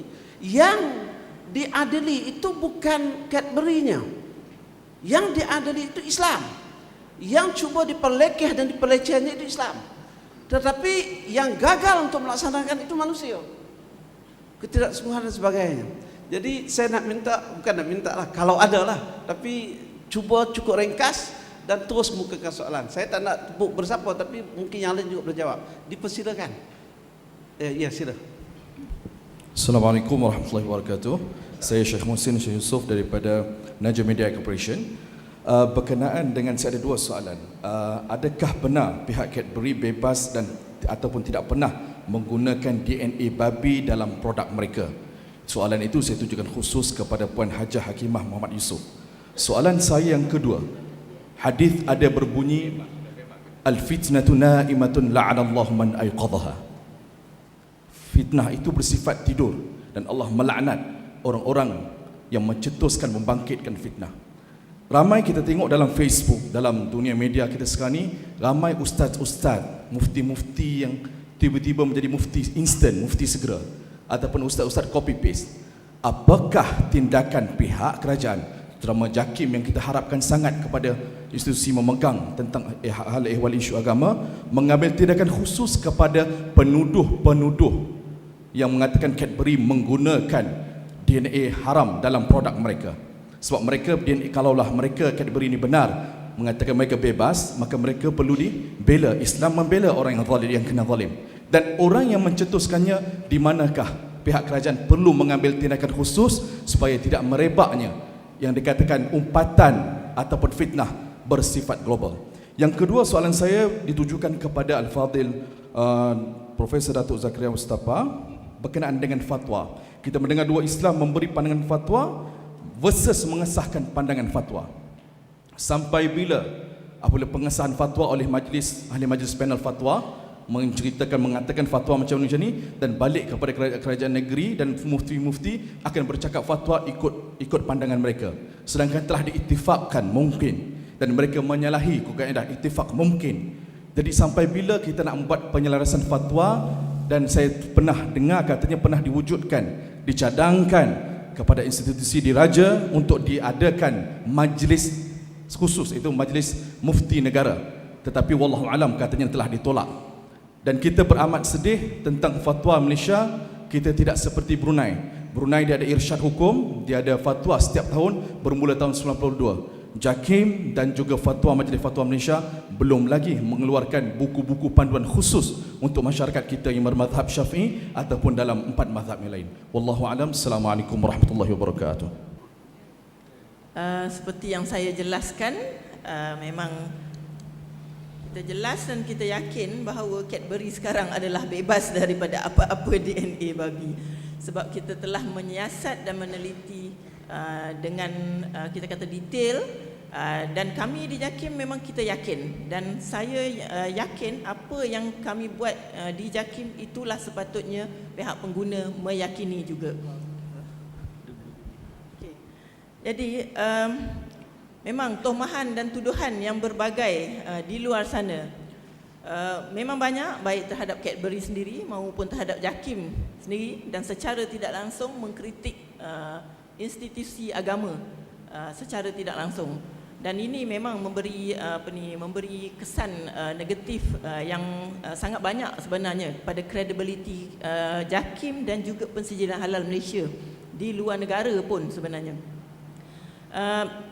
Tuan bertanya tentang tindakan. Ada tindakan yang kami ambil juga. Kita dah buat report polis pun ada. Ada juga yang kita sedang bincang dengan SKMM. Jadi perkara-perkara ni perlu kita tangani dengan kita kata berhikmah jugalah, supaya apa yang kita buat ni relevan. Kita tak nak nanti kita buat perkara yang sia-sia. Jadi kita lihat juga dari segi fakta-fakta kes dan sebagainya. Kadang-kadang setengah tu mereka ni bukanlah dia yang menulis, dia cuma panjang-panjangkan je atas dasar keprihatinan. Jadi dia edarlah, dia tak edar dia rasa dia macam berdosa. Contoh macam edaran senarai barang yang haram. Sampai satu tahap ada satu makcik tu telefon kita, apa yang makcik nak makan ni sekarang? Semua haram dah ni. Semua. Yang best tu, yang haram tu salah satu doktor, aiskrim yang harga RM1 ke atas. So maknanya yang harga RM1 ke bawah tu halal. Saya tak tahulah di mana penentuan dan pengukurannya. Jadi kita kena bijaklah juga menilai. Sama juga dengan edaran kod E. Semua kod E itu dah ditukar sebagai kod babi. Tapi orang sains tahu bahawa kod E ni bukannya kod babi. Dia adalah kod untuk aditif makanan, bahan tambah makanan. Di European Union sana dia memang letakkan kod E untuk memudahkan pelabelan. Jadi kita di Malaysia pun ada guna juga. Jadi apa yang JAKIM dapat, dia bulatnya logo halal, dia bulatnya dekat kod E ni dalam produk tertentu lah. Jadi JAKIM mengesahkan produk ini sebagai halal walaupun ada kod E, E471. Tapi sebenarnya yang saya nak cakap, kod E, emulsifier lah contohnya untuk 400 ke atas ni. Sebab dia ada 100, 200 sampai 900. Yang 100 tu color aja. Kunyit pun ada kod E juga. Jadi kita nak pakai hari-hari kan, adakah itu babi? Jadi itulah yang orang tak berapa jelas. Jadi bila dia kod begitu, sebenarnya kod ini dia ada sama ada hasil daripada tumbuhan maupun haiwan maupun sintetik dan sebagainya. Jadi apabila kita memberi pensijilan halal kepada produk yang mengguna pakai bahan yang ada kod E ni, sebenarnya kita dah pastikan dia adalah bersumber dari sumber yang halal lah. Sebab tu kita berani, bukan mudah nak meletakkan logo sijil tu. Kami pun orang Islam juga. Kita tak nak keluarga kita pun orang Islam untuk makan benda yang haram. Jadi bila sebut begitu, saya suka nak sebut yang kod macam E471, E475, sebenarnya Malaysia antara pengeluar yang besar. Kita banyak minyak sawit, lemak sawit. Kita mengeluarkan produk-produk bahan ramuan tersebut, pengeksport. Jadi kalau itulah yang kita gembar-gemburkan, secara tidak langsung ia akan meruntuhkan ekonomi negara kita. Untuk kes Cadbury ni saya cakap terus terang, industri koko kita sangat terjejas. Tak termasuk lagi yang Haji Ismail Group di Langkawi tu, yang buat promosi Cadbury berapa sekali orang masih lagi tak percaya pada ketika tu. Sedangkan tak ada kena-mengena pun dengan Cadbury, dia cuma penjual sahaja. Jadi perkara-perkara beginilah yang kita sangat perlu berhati-hatilah apabila kita bermain dengan maklumat-maklumat di dalam internet. Jadi itu saja, sekian. Ya, terima kasihlah kepada yang bertanya. Assalamualaikum. Saya nak komen sikit tadi. Itu ada krisis keyakinan, ya. Krisis keyakinan kepada otoriti. Jadi sepatutnya kita tidak perlu begitu. Kita kenalah memberikan keyakinan yang tinggi kepada otoriti yang telah bertanggungjawab. Kemudian ialah maknanya manusia ni dengan nawaitu yang berbagai-bagai, wallahu alam lah kenapa yang perkara itu sampai boleh timbul. Harapnya kalau yang itu nanti boleh ditangani lah dengan keluasan maklumat dan sebagainya. Tentang fatwa, susah juga saya nak jawab ni sampai bila ni, ya. Sampai bila maknanya fatwa-fatwa ini di negeri A katakan diterima, tetapi tidak diterima di negeri B dan sebagainya. Misal katakan merokok sajalah. Kat sini tak merokok semua ni kan. Merokok adalah haram. Itu jelas fatwanya. Shisha juga haram. Itu adalah jelas fatwanya. Sama ada nak patuh ataupun tak patuh, itu cerita lain. Saya tengok kalau isap rokok tu biasa aja, tak ada apa-apa. Tak ada rasa apa-apa lah, maknanya kelihatannya macam tak ada rasa malu ke, rasa tak kena ke. Sedangkan fatwa sudah memfatwakan itu adalah haram. Itu perkaranya. Jadi memang masalah yang berkaitan dengan fatwa ini, ia adalah perkara yang berkaitan dengan raja. Sejak daripada British lagi sampai kepada kita merdeka dan sebagainya, masalah agama diserahkan kepada raja. Kemudian raja pun sensitif benar ni. Jangan buat main-main, ya. Maknanya aku ni macam kuasa dah tak ada dah. Ada seni aja dah. Ibu hak ni pun nak apa juga. Soalnya begitulah.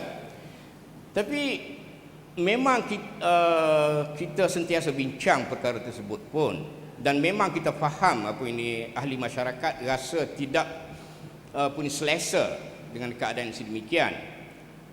Satu-satu perkara yang seolahnya diputuskan di peringkat di peringkat kebangsaan, sebahagian negeri mengguna pakai, sebahagian negeri tidak guna pakai. Jadi macam Islam ni ada standard yang berbeza. Soalnya begitu. Ada unsur dualism begitu. Kemudian masing-masingnya mengatakan, oh ini macam mana ceritanya? Kalau ada juga orang kata kalau nak kahwin dua pergi ke Perlis. Sebab dia tak perlu sign tanda tangan. Tak perlu misal katakan nanti isteri bermimpi ke ambil cop jari dan sebagainya. Ada orang kata begitulah.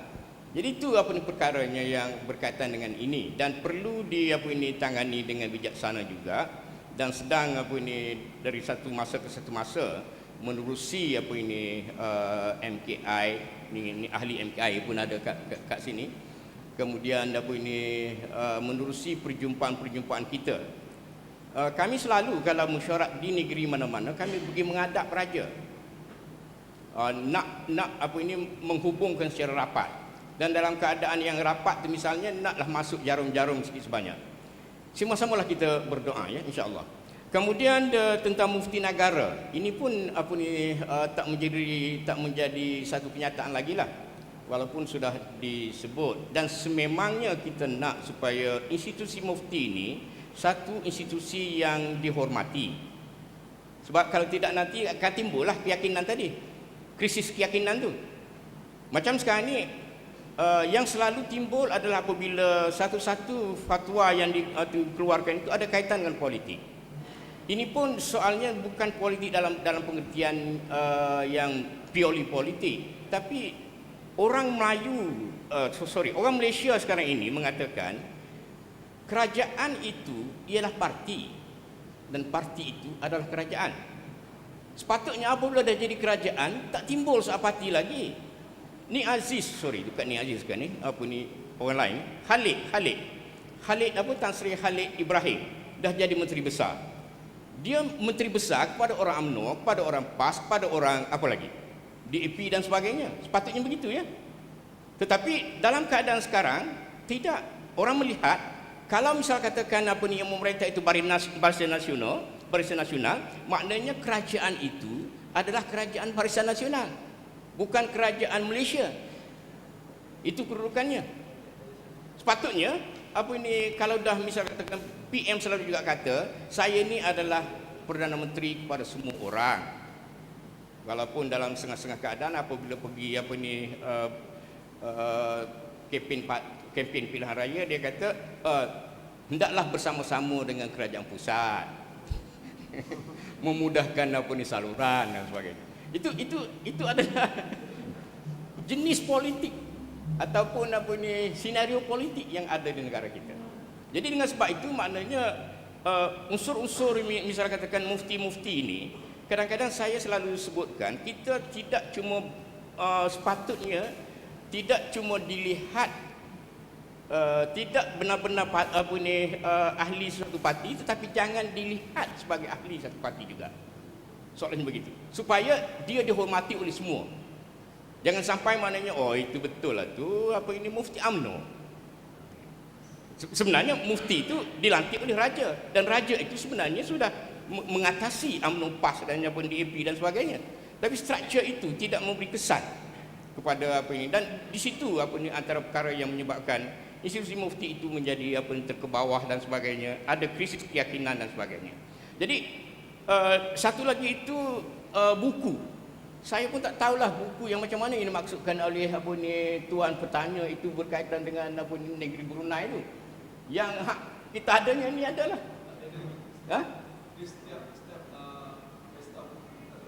ya. Oh ya, dia tebal. Ya. Okey. Ini kita tak ada irsyad hukumnya ni. Kita cuma ambil apa ni keputusan fatwa saja. Jadi memang nak dapat buku semacam ni irsyad hukumnya mungkin apa ni sampai ke sana kot. Dari segi apa ni bahannya. Sebab prosesnya jelas ya. Apabila satu masalah timbul, dia dan hendak dibahaskan di peringkat apa ni jawatankuasa apa ni pusat, dia akan lalu dulu. Dia ada panel kajian akidah dan juga panel kajian syariah. Kedua-dua ini memainkan peranan untuk nak melihat secara yang apa ni lebih teliti tentang perkara yang berkenaan, ada dengan apa paperwork dan sebagainya. Kemudian baru diangkat paperwork itu ke apa ini peringkat kebangsaan. Lepas itu kita tengok, dan kita kalau kita tak setuju lagi, kita tolak turun lagi dan sebagainya. Jadi maknanya dari segi apa ini prosedur pengeluaran fatwa itu saya kira sudah begitu kemas. Kalau hal yang berkaitan dengan soal apa ini sains teknologi apa semua sekarang ini, lepas saya dapat gaji ni kan, maknanya kita memang jemput orang sains, kita tak mandai-mandai. Misal katakan tentang genetik, tentang apa DNA dan sebagainya, ini memang kita apa ni jemput untuk mereka. Itulah barangkali yang boleh saya bagikan apa ini responnya. Jawab pendekat saya. Bismillahirrahmanirrahim. Assalamualaikum warahmatullahi wabarakatuh. Saya ingin bertanya dengan Datuk Haji Bahrum. Ini berkenaan what I wish. Ya. Kalau dulunya what I wish lah. Kalau kita pergi ke negara Australia, ke England, kita cari tempat apa ni label halal baru kita makan. Ini dekat Malaysia pun nak cari label halal juga baru nak cari makan. Bilakah masanya bila kita pergi mana-mana tempat tak perlu cari halal lagi, semuanya halal kecuali yang dilabelkan haram? Boleh tak kita dapatkan situasi yang sedemikian? Memang ada banyak pandangan ya. Sebab kalau kita lihat dari segi kehendak, kemahuan kita, semua bakarangan yang beredar di Malaysia ini mesti halal, sebab itu adalah kehendak semua masyarakat. Artinya apa-apa yang halal untuk umat Islam, tidak ada larangan yang mengharamkannya kepada kaum lain atau ideologi lain. Dari segi wish kita, kehendak kita, itu yang kita mau, melainkan yang disahkan tidak halal. Sebab itu kita lihat ya, dia perlukan kepada peruntukan undang-undang. Anda kata ada satu akta tadi, makin akta ini boleh menjelaskan bagaimanakah peraturan dan juga pengurusan dilaksanakan. Contoh ya, kalau saudara ingat dulu ada isu satu supermarket di mana pekerja umat Islam terpaksa pegang daging babi, terpaksa pegang arak untuk mendapat RM450 punya gaji sebulan. Maka bila kita buat teguran, akhirnya syarikat berkenaan dengan inisiatif sendiri diasingkan. Tapi pengasingan itu tidak sesempurna yang kita kehendaki. Melainkan kalau ada akta produk halal, maka dia boleh membuatkan. Sebab kalau kita nak buka satu premis, layout awal itu kalau dibuat pengasingan 100%, maka dia tidak memberikan beban kewangan kepada premis owner. Kalau dah siap nak dibuat, maka sukar. Sebab space amount yang diperlukan akan sama. Maksud saya, katakan sekarang ni dia nak letakkan non halal produk. Di situ dia jual arak ke, daging babi ke, dia yang menguruskannya ialah orang bukan Islam. Trolinya troli yang khusus, dedicated. Packagingnya pun dedicated. Maka tidak timbul isu. Kalau saudara saya ingat bagaimana umat Islam dia beli minuman keras Sandy Jolly itu, dia ingat 7-Up. Dan PPM terima budak sekolah mabuk. Mak bapak dia beritahu sebab dia pergi kedai mamak, dia ingat 7-Up, dia dah minum. Dan banyak lagi barang-barang lain yang sepatutnya 100% diasingkan. Maka kita boleh mengatasi banyak isu. Isu orang Islam beli minuman keras, orang Islam pergi beli rokok yang diharam, difatwakan haram dan seumpamanya. Jadi pandangan Datuk ni kita rasa sebenarnya ramai yang berkenan demikian, tapi become a silent majority. Sebab kita umat Islam ni dia tidak vokal, dia tidak berani bercakap dan bertanya ya. Jadi pada pandangan Persatuan Pengurusan Malaysia, kita berpendapat bahawa sangat crucial at this time untuk punya satu akta yang berkaitan tadi ya. Dan kita percaya bahawa selagi tidak ada penjelasan kepada isu ini dengan baik, maka isu ini akan berterusan. Jadi pada pandangan Persatuan, tiga-tiga pihak ini bertanggungjawab secara serentak. Kerajaan, umat Islam sebagai pengusaha dan pengguna mestilah menjelaskan walak dia, sokongan dia, dokongan dia kepada umat Islam. Jadi apa yang saya cadangkan balik nanti saudara sekalian, buatlah wish list kita. Bangun tidur nak pakai ubat gigi apa? Kita sudah ubat gigi yang dihasilkan orang Islam. Carilah nak pakai apa pun yang dihasilkan orang Islam. Nak isi petrol dalam motosikal dan kereta, petrol apa? Petronas. Sebab majoriti cuma baru-baru ini ada saya suka guna kata bangang ni, sama Melaka suka. Ada yang telah memberikan kelonggaran ownership Petronas station ini kepada orang bukan Islam. Sepatutnya biarlah Shell ke apa semua nak pakai, tapi kita kena pakai itu. Tetapi malangnya kalau saudara pergi di Petronas Mesra itu, masuk dalam tu produknya majority supply by a non-Muslim. Ini ada satu isu lain lah. Kita pernah berdebat dengan GM dia. Alhamdulillah akhirnya GM ni pun dah kena buang kerja. Sebab bagi dia kata it is a quality kononnya. Itu cerita panjang lah. Tapi saya nak katakan bahawa balik dia buat wish list. Kalau nak pergi klinik mana?